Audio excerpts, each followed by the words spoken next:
CQFD.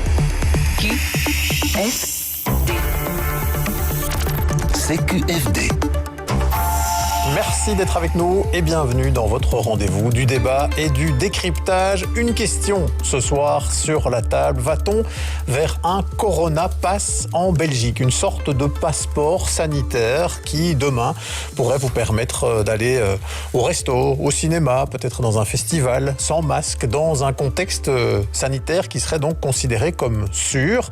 Le Corona Pass, donc, on en parle de plus en plus, on en débat aussi. Du côté politique, certains se prononcent pour. Alors, est-ce une bonne chose pour plus de liberté retrouvée ou une forme d'aliénation à long terme qui pourrait s'installer? Eh bien, on va en débattre ce soir avec deux invités. Avec nous, Élie Cogan, bonsoir. Bonsoir. Vous êtes professeur émérite à l'ULB, spécialiste en médecine interne au Chirec. Vous vous êtes prononcé déjà depuis quelques semaines dans diverses prises de position en faveur donc d'un Corona Pass en Belgique. Face à vous, Benoît Friedman, bonsoir. Bonsoir Arnaud Reussen. Vous êtes professeur en philosophie du droit du côté du centre Perelman de l'ULB. Merci de nous avoir rejoints. Avec nous également, bien sûr, Catherine Tonero. Bonsoir Catherine. Bonsoir Arnaud, bonsoir à toutes et tous. Et si vous avez des questions, des réflexions à nous soumettre autour de ce pass vaccinal belge, vous nous les soumettez à cette adresse cqfd-rtbf@rtbf.be. CQFD. Et on va commencer, Catherine, avec ces prises de position, et peut-être celle justement d'Élie Cogan, il y a quelques semaines, plaidant via une carte blanche justement pour la mise en place de ce pass Covid belge. Oui, pass Covid et pas vaccinal, c'est important la précision. Une idée effectivement défendue dans la Libre Belgique du 9 avril dernier sur la table du GEMS, l'organe consultatif qui conseille le gouvernement durant cette crise sanitaire. C'est un remake national, pourrait-on dire, de la proposition européenne en la matière. On l'a appelé passeport vaccinal, sanitaire ou encore certificat vert numérique, un outil pour faciliter les déplacements des Européens dans l'Union d'ici l'été, pourvu qu'ils appartiennent à l'une de ces trois catégories: personnes vaccinées, personnes guéries du Covid et supposément immunisées, ou personnes testées négatives. Version belge, cet outil contribuerait pour ses partisans à accélérer le retour à une vie normale en permettant de retourner au théâtre, au cinéma ou au restaurant. Notez que le Danemark a introduit ce système récemment. 3 semaines suffiraient pour le mettre au point techniquement, avance le docteur Cogan, qui conçoit ce pass comme une réponse à la moindre adhésion de la population aux mesures de lutte contre la propagation du virus. Une bouffée d'air frais pour les citoyens, mais aussi les secteurs impactés, je cite, et un outil ni discriminant ni clivant, car accessible à toute personne, indépendamment du statut vaccinal. Alors encore faut-il qu'il s'inscrive dans une base légale, et c'est notamment ce que pointe une psychologue clinicienne en réponse à la carte blanche du professeur Cogan dans une autre tribune intitulée celle-là « Le pass Covid belge est une fausse bonne idée ». Celle-ci parle de mesures destinées aux plus aisés, sur base des coûts des prises de sang ou tests PCR requis, d'une illusion d'égalité ou encore d'une conception problématique de l'espace public lorsque son accès est conditionné à un critère sanitaire. Voilà déjà pour quelques éléments critiques. D'abord, revenons sur les principes, Élie Cogan, puisque ça fait un petit moment que vous plaidez pour ça. Quel serait l'intérêt? Pourquoi est-ce qu'on aurait besoin en Belgique, selon vous, de ce pass Covid, d'un pass Covid pour les Belges? Bien, mais d'abord, merci pour le très bon résumé. Si ce n'est que déjà avant le mois d'avril, il y avait une première carte blanche dans le soir, début mars. Donc ça fait quand même déjà 2 mois. Oui, ça fait un petit moment que vous plaidez pour ça. Oui. Et voilà. Alors, voilà, le concept que je voudrais développer, c'est de se dire que nous sommes actuellement dans un problème de gestion du risque de la transmission du virus. Et donc, dans ce concept-là, il y a 3 éléments principaux. Il y a tout d'abord l'incidence, et donc, est-ce que le virus est fort présent parmi nous? Actuellement, la réponse est oui. Il est clair que si ce curseur est remis à 0 et qu'il ne circule plus, alors on peut rentrer chez soi, M. Friedman et moi, et vous, et donc il n'y a plus de débat. Deuxième point, c'est la sécurité des lieux. Il y a aussi des cartes blanches plaidant pour la ventilation des lieux, l'épuration de l'air, etc. Plus c'est ventilé, plus on est dehors, moins il y a de virus. Le troisième élément, et c'est là-dessus que je souhaitais intervenir, c'est de rendre les personnes qui se rassemblent avec une grande probabilité d'être non transmetteurs du virus.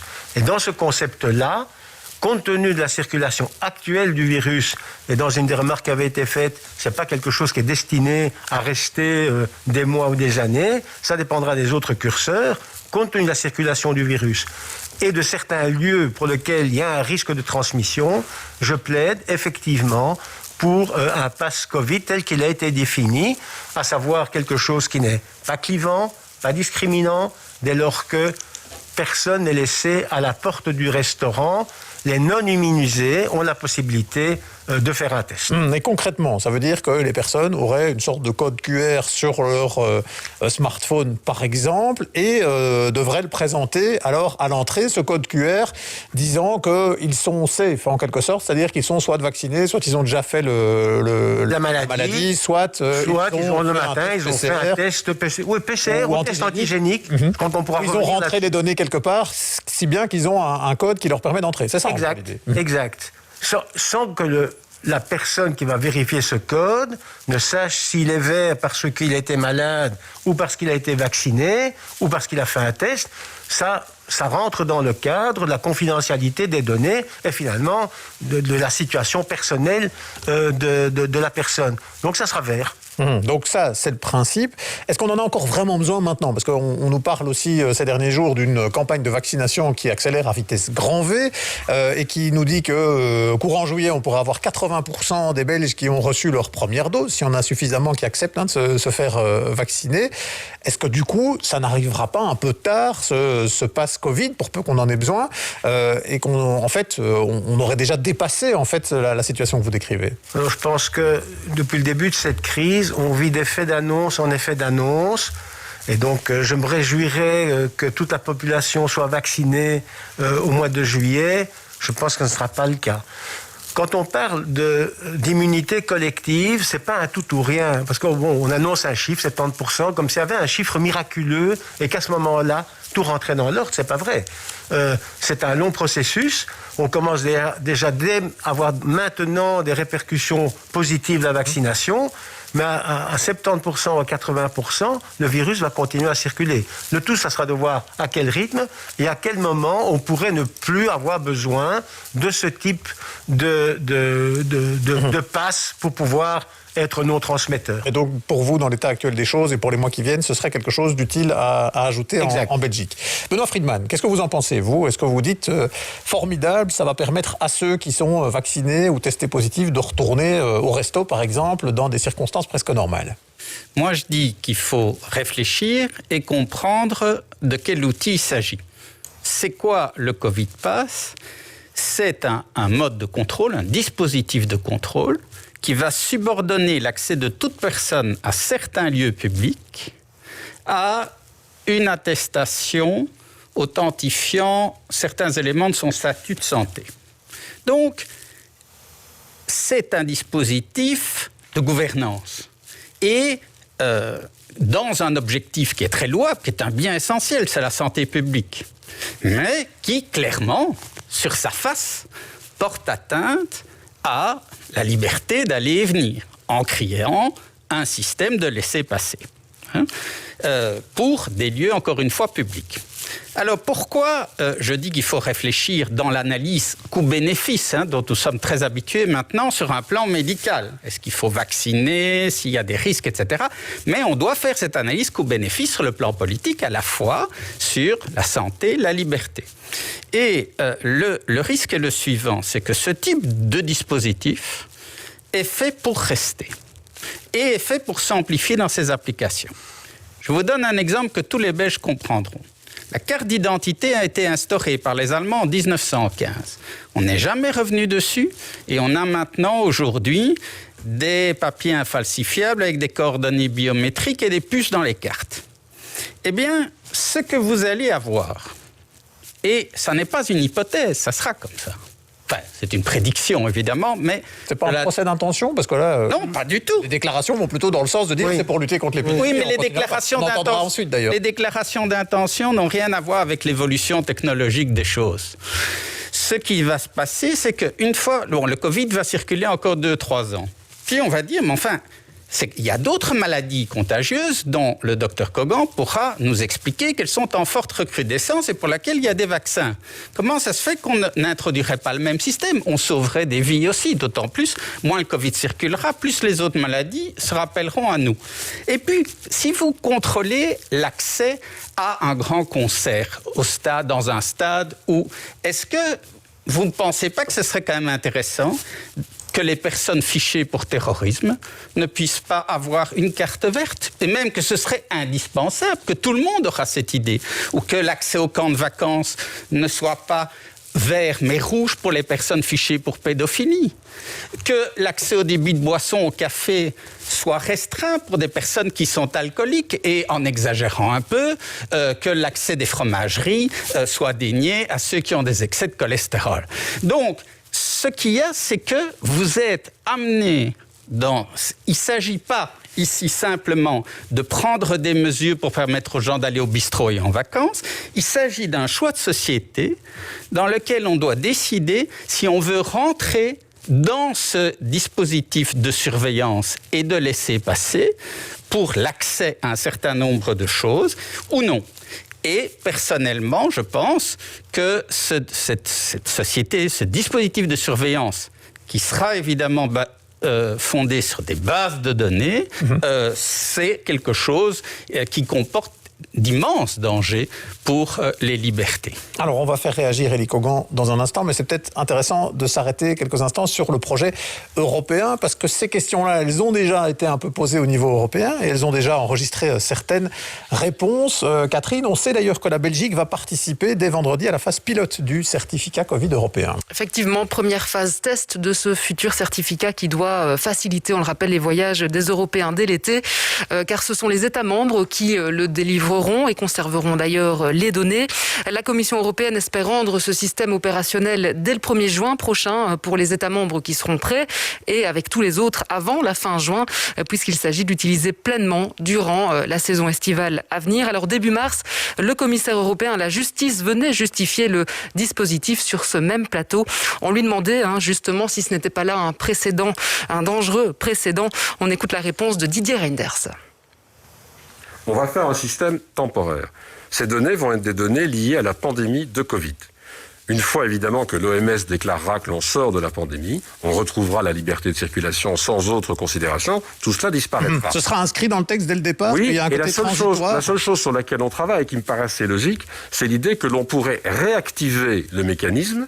Je ne le souhaite pas, mais si un jour, une autre pandémie ou un problème de même nature intervenait. Mais le but est bien de travailler pour la durée de cette pandémie, de n'avoir aucune discrimination entre les citoyens, puisque, je le répète, le vaccin n'est pas obligatoire, et qu'en tout cas, pour le moment, tout le monde ne peut pas être vacciné, et surtout de faciliter les voyages. Les autres utilisations dont on a beaucoup entendu parler, là, les États membres en discuteront et décideront peut-être chacun. Voilà, on précise encore que cette proposition de la Commission doit encore être rendue obligatoire dans un acte législatif. Le Parlement européen s'est d'ailleurs prononcé en faveur de ce certificat européen la semaine dernière avec quelques amendements. Restent les discussions avec le Conseil. Codécision oblige et le temps presse si on veut implémenter l'outil d'ici donc l'été. Alors, un tout petit mot, Benoît Friedman, en réaction à ça. Ça vous rassure pas, ça, Didier Reinders, qui dit on va inscrire dans les textes dès le départ, qu'on met ça en place au niveau européen, puisque c'est de celui-là dont on parle là, mais que c'est transitoire et qu'une fois que l'épidémie, la pandémie ici est terminée, on arrête avec ça. Alors, ce qui est sûr, c'est qu'avec le certificat européen, on est à un niveau moindre, si vous voulez, qu'avec le Covid Pass. Pourquoi ? Qu'est-ce que c'est le certificat européen ? C'est la fin de Schengen. Ça rétablit le contrôle systématique aux frontières, qui correspond d'ailleurs à un vœu d'une forte majorité politique au sein de l'Europe, qu'on l'approuve ou qu'on ne l'approuve pas.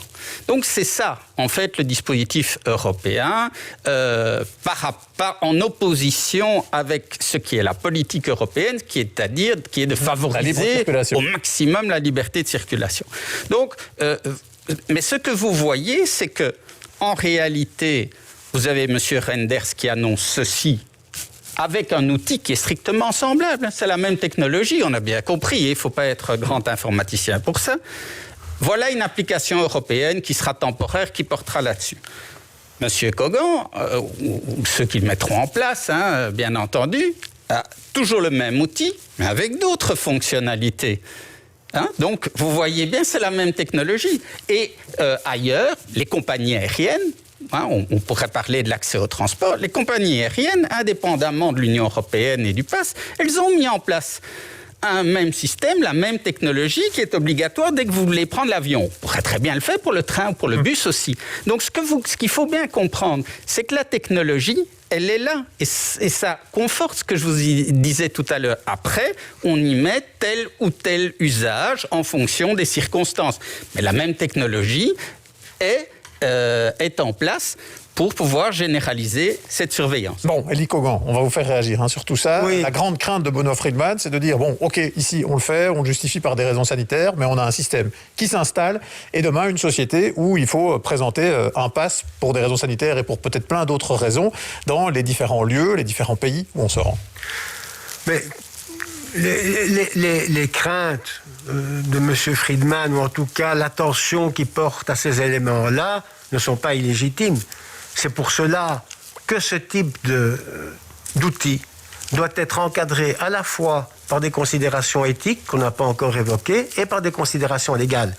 Et donc, je trouve intéressant qu'il y ait une réaction de ce type-là, parce que ça permet de mettre en avant toute une série de garde-fous qu'il faudra prévoir pour éviter les dérives que M. Friedman a mentionnées. Ces dérives, dont l'intensité est liée aux craintes personnelles que l'on peut avoir. Personnellement, je n'ai pas autant de craintes que lui.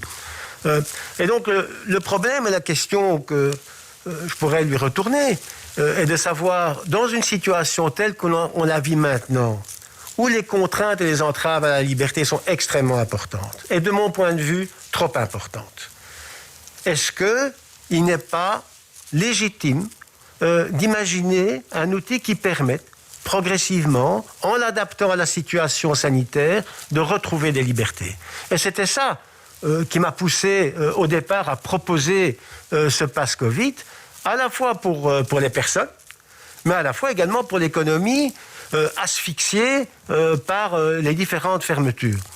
Et donc, si on est déjà d'accord sur ce point-là, après, on peut voir quelles sont les mesures à prendre dans un domaine que M. Friedman connaît bien, qui est la loi, et dans un autre domaine que nous connaissons tous les deux, qui est l'éthique, et en particulier la bioéthique, de voir dans quelle mesure on peut adapter effectivement ce passeport.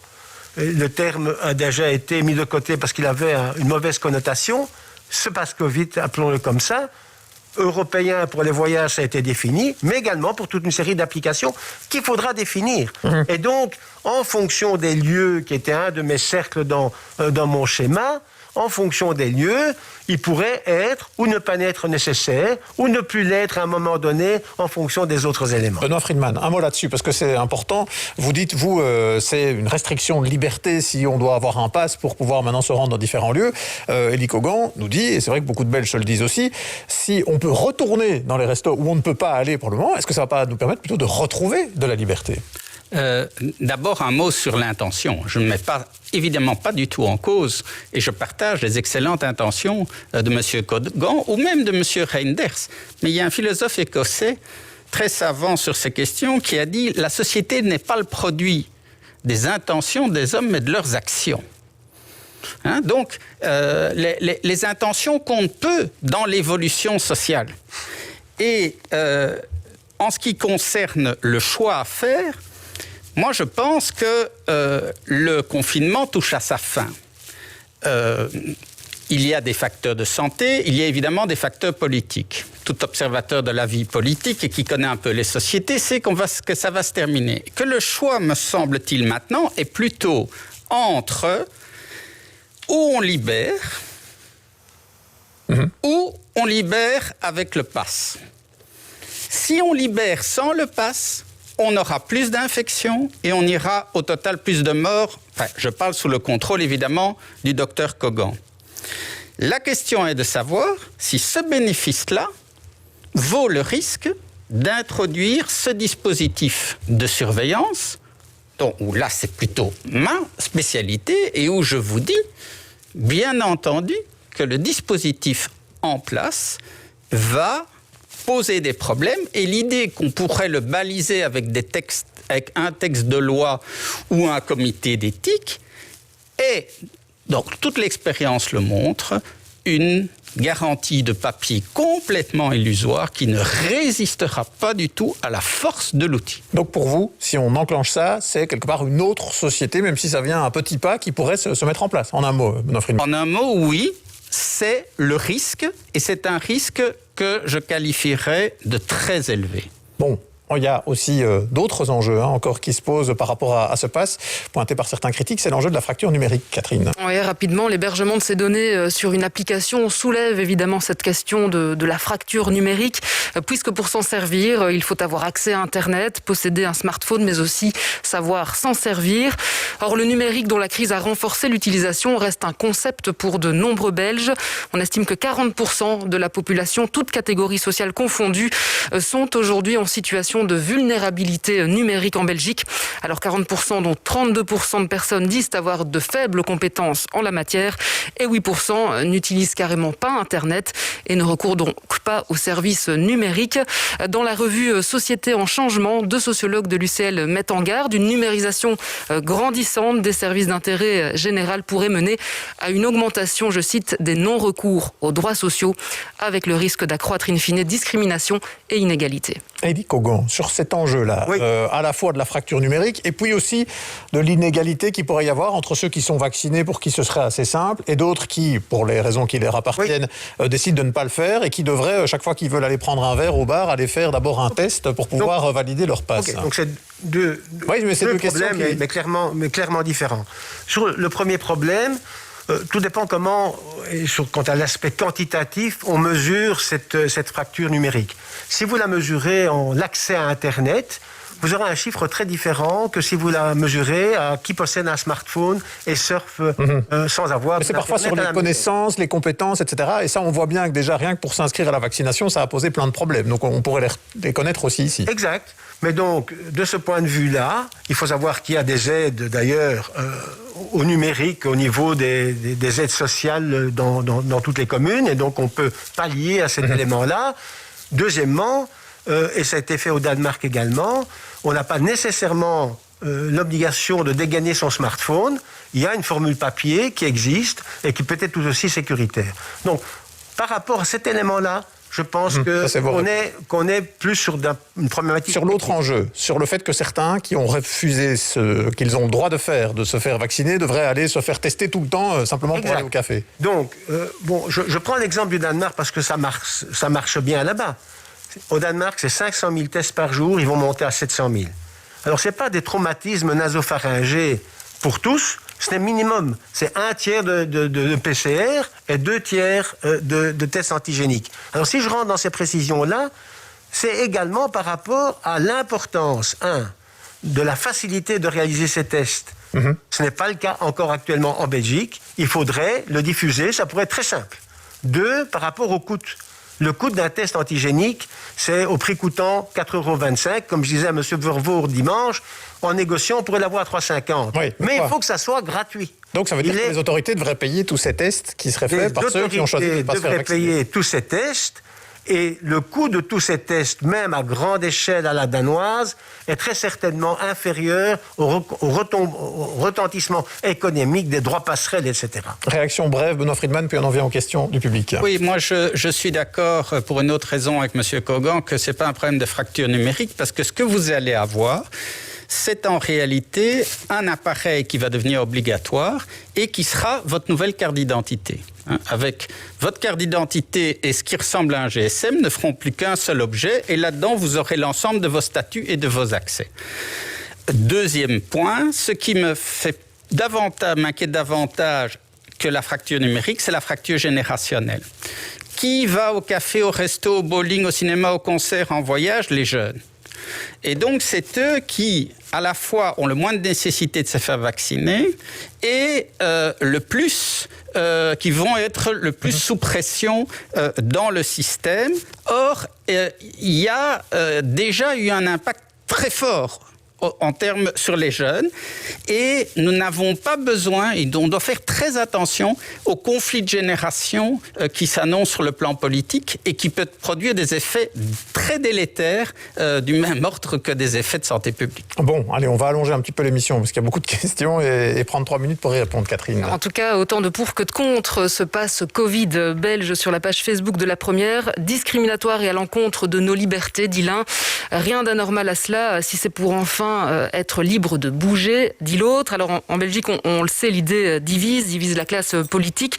On évoque ces conditions, que ce système ne s'adresse qu'aux plus de 18 ans, qu'il soit bétonné juridiquement pour éviter toute discrimination et que chaque personne ait eu l'occasion de se faire vacciner, ce qui n'est pas encore le cas aujourd'hui, évidemment. Monsieur Kogan. Oui, en bref. Alors, l'histoire qu'il faut attendre que tout le monde soit vacciné, je trouve ça, personnellement, je trouve ça assez absurde. Si tout le monde est vacciné, on n'aura plus besoin de passe et on n'aura plus besoin de mettre de la ventilation dans les restaurants. Donc, quelque part, c'est incohérent comme réponse. D'autre part, qui actuellement est vacciné? Les vieux, dont je fais un petit peu partie, et les gens avec comorbidité. C'est-à-dire, finalement, une série de personnes dont l'espérance de vie normale, compte tenu de la biologie, est limitée. Alors, pour quelles raisons on devrait, et pour quel principe, on devrait attendre que tout le monde soit vacciné avant de libérer ceux qui sont le plus en difficulté par rapport à leur propre avenir. Je trouve ça pas très cohérent. Allez, une dernière question à Monsieur Friedman, celle d'Arthur. Vous qualifiez l'adoption de ce pass de choix de société. Faut-il alors mettre en place des processus pour rendre plus démocratique l'adoption de ce certificat? Si oui, lesquels? Et surtout, en a-t-on encore le temps? Bon, bien entendu, un tel certificat, vu l'atteinte qu'il porte constitutionnellement, relève de la loi et de ce système-là et sera soumis au contrôle de la Cour constitutionnelle. J'ai quand même peur que ça passe. Et quant à l'idée que finalement ce passe, c'est le moyen d'un retour à la liberté, il faut être déjà très soumis à un système de servitude volontaire, comme l'écrivait la Boétie, pour estimer que le fait de voir ses déplacements ou ses accès soumis à l'octroi d'un pass public soit un élément d'émancipation. Bon, écoutez, on va en rester là. Il y a encore plein de questions qui se posent, notamment celle des données personnelles et de la façon dont l'État les gère. Ça fera l'objet d'un débat une fois en soi dans les prochaines semaines, parce qu'il y a ça aussi derrière ça et derrière beaucoup d'autres enjeux liés au Covid. Merci en tout cas à tous les deux d'être venus échanger déjà quelques premiers arguments sur le sujet d'un débat qui va s'inviter politiquement.